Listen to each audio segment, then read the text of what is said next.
राहुल गांधी के ऊपर किताब लिखी तो एक बड़े मीडिया हाउस के एडिटर को इस्तीफा देना पड़ा। ये दयाशंकर मिश्रा हैं और मुकेश अंबानी के news channel media house news 18 में एग्जीक्यूटिव एडिटर के पद पर कार्य कर रहे थे और इन्होंने कहा है कि जब इन्होंने राहुल गांधी के ऊपर किताब लिखी इन्हें दिक्कत होने लगी। इनके पास दो ऑप्शन थे, या तो किताब को पब्लिश नहीं करवाते और नौकरी करते रहते, लेकिन इन्होंने किताब को छापना जरूरी समझा और इन्होंने नौकरी से इस्तीफा दे दिया। न्यूज 18 के एडिटर रहे दयाशंकर मिश्रा ने कहा है कि उन्हें बिल्कुल भी अंदाजा नहीं था कि राहुल गांधी के ऊपर एक किताब लिखने से उनके दफ्तर में इतनी अधिक मुश्किलें खड़ी हो जाएंगी।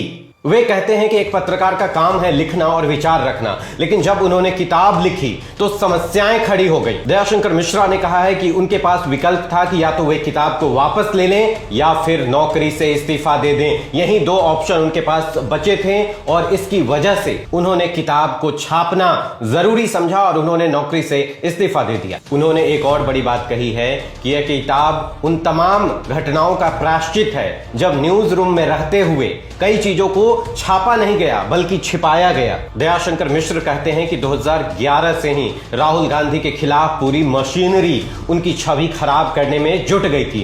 किस तरह से यह सारा काम हुआ, प्रोपेगेंडा फैलाया गया राहुल गांधी के खिलाफ, ये सारी बातें उन्होंने किताब में जिक्र किया है। वे यह भी कहते हैं कि बीते वक्त में जो आईटी सेल और मीडिया का जो अलग अलग काम था, मीडिया सच दिखाती थी, आईटी सेल प्रोपेगेंडा फैलाता था, लेकिन मीडिया इस तरह काम करने लगा कि आईटी सेल और मीडिया में कोई अंतर ही नहीं रह गया। खास बात यह है कि जो सत्ता में है उनकी गाथा पुराण लिखने की होड़ लगी है, उनकी तारीफ में कुछ भी लिखा जा रहा है। लेकिन दूसरी तरफ अगर कोई पत्रकार फैक्ट के साथ राहुल गांधी या विपक्ष के बारे में कुछ लिखना चाहता है तो उसे इस तरह के दबाव का सामना करना पड़ता है। आप क्या सोचते हैं कमेंट करके बताइएगा जरूर और वीडियो शेयर कीजिएगा।